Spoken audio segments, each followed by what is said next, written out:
Samahan nyo kaming bumili ng Coke dito sa malapit na tindahan sa amin. Makain naman ng maigi-igi, Pasko naman eh. Ay, hindi naman kami palabili ng Coke. Lala ko, wala na din pala kaming sabon na panghugas ang pinggan, sabong panligo, wala na ding shampoo, wala na ding itlog na pang-almusal.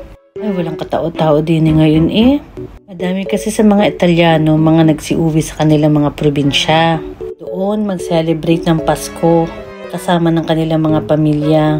Kaya natira na lang din sa building yung mga kagaya namin ng mga taga-ibang bansa. Kasama ko nga pala si Pabebe1. Ito yung malaking clinic na malapit sa amin. Yan kami nagpapalaboratory.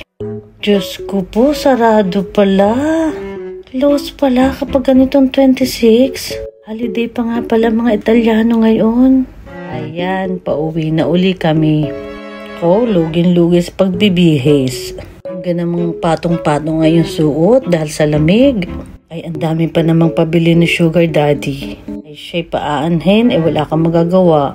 Wala naman ditong sari-sari store na kagaya sa Pilipinas na mabibili mo lahat doon ng iyong mga kailangan sa bahay. Siya ay magtitiis na muna at bukas na uli makabalik. Baka naman bukas ay mag-o-open na sila.